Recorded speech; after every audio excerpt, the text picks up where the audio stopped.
제임스 웹 망원경이 또 의미 있는 일을 해냈습니다. 바로 지구에서 가장 멀리 떨어진 4개의 새로운 은하를 발견한 것입니다. 천문학자들은 이 4개의 은하가 지구에서 약 130억 광년보다도 더 떨어져 있어 빅뱅이 시작되고 얼마 되지 않은 시점에 형성된 초기 은하 중 하나라고 생각하며 관측을 이어가고 있습니다.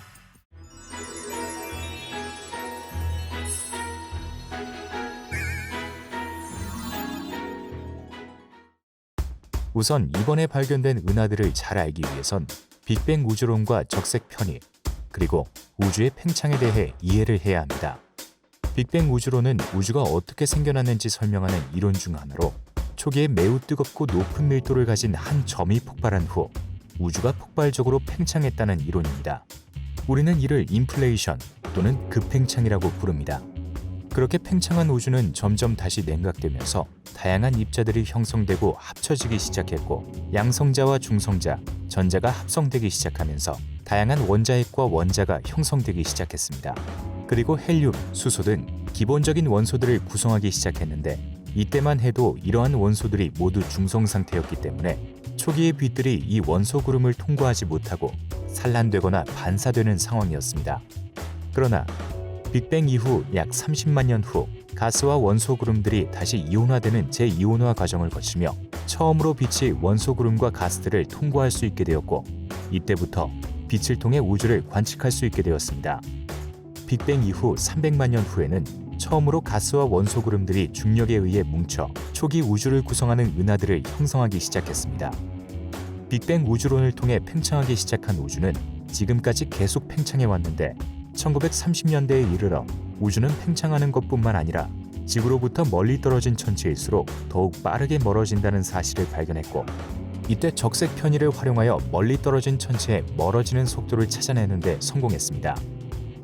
이런 적색 편의가 왜 일어나는지 알기 위해서는 먼저 도플러 효과에 대해서 짚고 넘어갈 필요가 있는데 도플러 효과는 관측자가 소리나 빛의 소스에 가까이 다가가면 파장이 압축되어 짧아지고 반대로 멀어지면 파장이 희미해지고 길어지는 현상을 말합니다.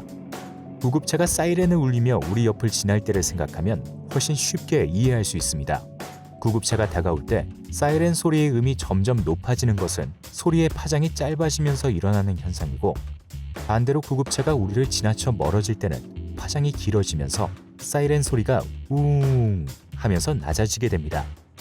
이런 똑같은 현상은 빛을 관측할 때도 발생하는데 만약 어떤 천체가 우리에게로 다가오고 있다면 빛의 파장이 짧아지면서 상대적으로 푸른 빛으로 보이게 되고 반대로 어떤 천체가 우리에게서 멀어지고 있다면 빛의 파장이 길어지면서 상대적으로 붉은 빛으로 보이게 됩니다. 이처럼 적색 편의는 천체가 우리에게서 멀어지는 상황에서 빛이 원래의 빛보다 얼마나 더 빨간색 쪽으로 이동하였는가를 수치로 나타낸 값이라고 할 수 있습니다.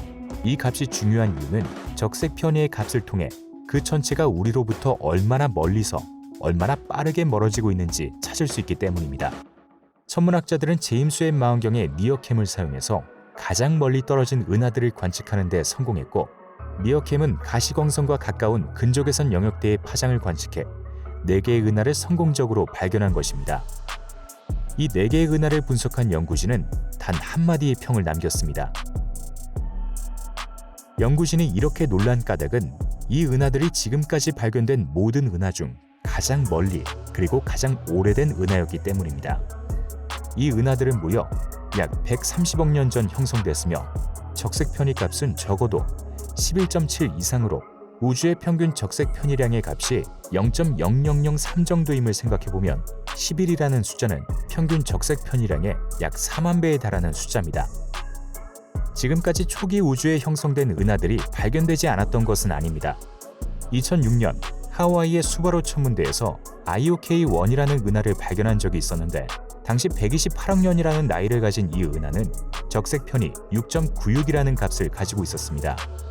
2011년에는 캑 천문대와 스피처 우주망원경, 허블 우주망원경의 관측을 통해 약 129억 년의 나이를 가진 GN108036이라는 은하가 발견되었는데 적색 편의 값은 약 7.213으로 당시 신기록을 경신하기도 했습니다.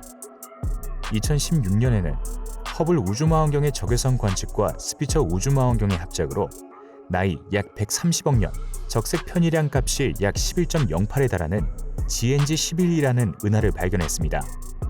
이때까지만 해도 이 은하는 인류가 관측할 수 있는 가장 먼 은하라고 생각되었습니다. 하지만 이번에 새롭게 관측된 은하들의 최소 적색 편이량은 11.7, 최대 적색 편이량은 무려 13인 것으로 밝혀지면서 훨씬 더 멀리 떨어진 은하의 발견임이 입증되었습니다. 연구진은 여기에 더해 이 은하들의 성분과 특징을 분석했는데 그 결과 4개의 은하 각각의 질량이 태양의 약 1억 배밖에 되지 않았습니다. 태양계에 속해 있는 우리 은하가 태양 질량의 약 1조 5천억 배임을 생각하면 매우 작은 은하라고 할 수도 있지만 그 작은 크기와 다르게 별의 형성은 매우 활발한 것으로 밝혀졌습니다. 연구진은 이제 다음 목표로 빅뱅이 발생했을 때에 더욱 근접한 원시 은하들과 별을 찾는 것을 설정했습니다. 이번에 발견된 은하가 빅뱅 시작 후 약 3억 년 후 시작되었다는 점을 고려하면 이 목표도 성공할 수 있으리라 기대하고 있습니다. 어쩌면 제임스 웹 망원경이 우리 우주의 기원마저 푸는 날이 올 것 같습니다.